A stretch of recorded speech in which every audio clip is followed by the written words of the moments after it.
We are thankful for Tom Haberstroh and his NBA Weekly Roundup. The Bucks thankful for Giannis Antetokounmpo, again the reigning MVP. Tom, you were a little bearish on his chances of repeating as the MVP. Only James Harden right now scoring more points per game than him. He just dropped 50 against one of the top defenses in Utah. Are you getting a little more optimistic about his chances of repeating now? Yeah, my thing, Ahmed, was the whole fact of can he do this for 82 games? And I think coming off the Greek trip with the national team to China and the shoe deal, I was a little skeptical that he was able to sustain the kind of production you would need for an MVP over 82 games. Chris Middleton gets hurt, and I was like, oh, this is going to be tough. This is when the wheels start to fall off. And then Giannis goes and does a 7-game win streak. He now has 139 makes at the rim, which is more than Joel Embiid, Karl Anthony Towns, and Nikola Jokic combined. I'm going to say that again. Giannis has more buckets at the rim than Nikola Jokic, Karl Anthony Towns, and Joel Embiid combined this season. And by the way, over his last 10 games, he's shooting 35% from downtown, shooting 20 for 57. So if he gets that three-point shot, and he just continues to do the barreling to the basket and Euro stepping over everybody, I don't know what you're going to do. He's unstoppable at this point. And without Chris Middleton, again, this is the narrative that we talk about that helps not just the numbers elevate you into the MVP conversation and on top of everybody else. So far, he's my MVP. Without Chris Middleton, they're 7-0. So what he did the other night, unbelievably impressive, and he's doing it on the defensive end too. And that whole team is playing fast. What do you make of the fact that there's no other team with the pace that the Bucks have? They're just ahead of Houston. They weren't slow last year. They were fifth, but they're playing even faster than they were last year. Yeah, credit to Coach Mike Budenholzer realizing that no one can stop Giannis Antetokounmpo in traffic. They can't. And I think every time that he gets the ball, and this was the same thing with Russell Westbrook during his triple-double seasons, is he's able to take that ball and just go. And since he is a big who's averaging 13 rebounds a game, he just gets the ball and runs down the floor, and no one can stay in front of him. He slaloms down.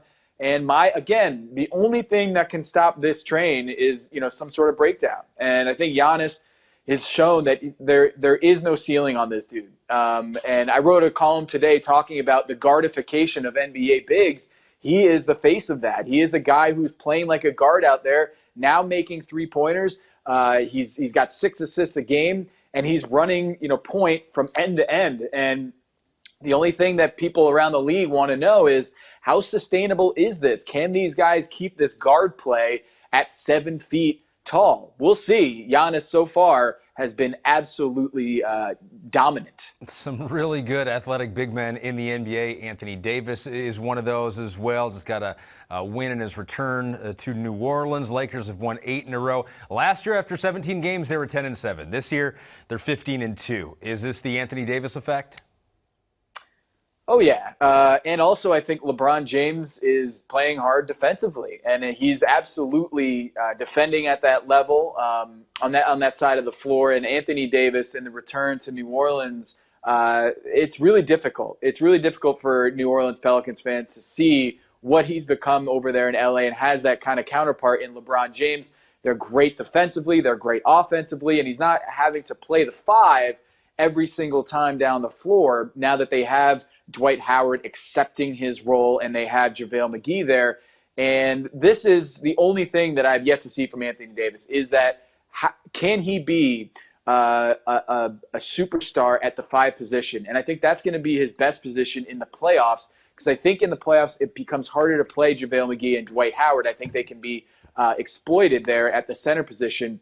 But I think for now, it's been a tough year for New Orleans. They've barely seen Lonzo Ball after the trade.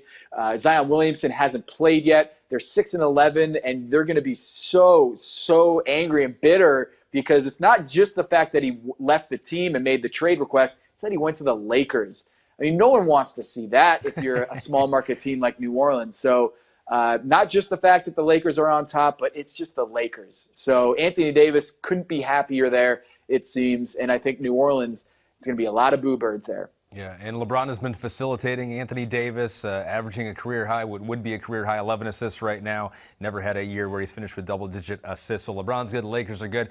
Clippers, the other team in LA there, fighting for supremacy. They got a huge win over the Mavs. They somewhat slowed down the Luka Doncic train. They ended his streak of games with 30 points and 10 assists, even though he had 22 points, 8 rebounds, 6 assists. Still a good game for Luka. What'd you take away from that Clippers win against the Mavs?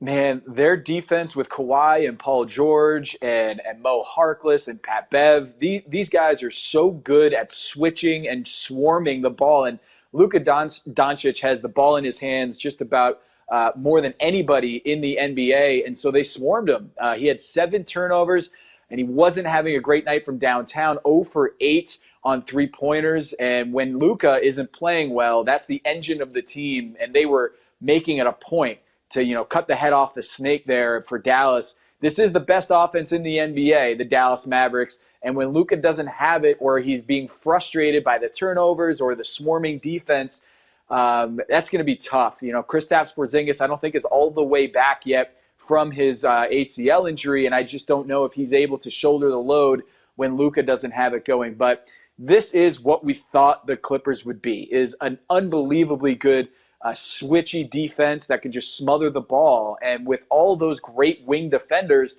you're seeing guys like Luka, they're going to have a tough time. And so when you go against the Clippers, you got to know, with Paul George and Kawhi Leonard, so far they haven't been beaten when they're playing in the same game. And man, I just don't know what you do against those two guys. They're two of the best perimeter defenders in the NBA. And then we're starting to talk about Patrick Beverley thrown in there too. So they're great on offense, on defense, and now it's just a matter of staying healthy for the postseason. Yeah, Mavericks maybe a bit of a surprise how good they've started. Clippers not a surprise. Nuggets not a surprise either.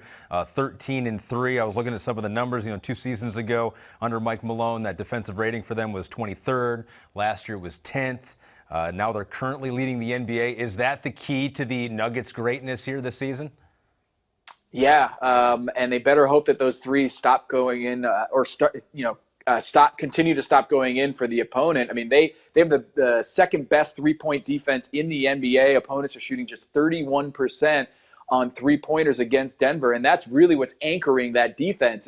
I don't know if that's sustainable. When we look at the analytics of what things you can control in the NBA, 3-point defense or opponent field goal percentage on 3-pointers is not something that's something you can control. We think we can, but historically speaking, that seems to be more random than it is something that you can control. What you can control is the amount of 3-pointers that you give up. And they do not limit opponent 3-pointers in terms of attempts, and that is more predictive. And I think that defensive rating, I have a hard time believing that's legit. I would probably sell that and see that the Denver Nuggets, fall back to earth on that end of the floor. Nikola Jokic is a much better defender than his reputation, but in terms of like a defensive juggernaut, I'm selling that idea for the Denver Nuggets. But man, offensively, they're just about as good as any team, with Jokic being the fulcrum of that offense. But I'm calling the bluff on the defensive end. I don't think they're going to be a top 3 defense. So you're selling the stock now on the Denver Nuggets. How about the Carmelo Anthony stock? We talked a little while ago when he first started. I said the dawn of a new era, and you said it's going to be dusk pretty soon for Carmelo Anthony, although maybe not so fast. At Chicago, 25 points, 4 7 on threes, looked vintage Carmelo Anthony. Are you buying that? Does this make me a bad person if I don't? You know what I did love? The attack off the dribble and the dunk. That was impressive. I didn't think he had it in him.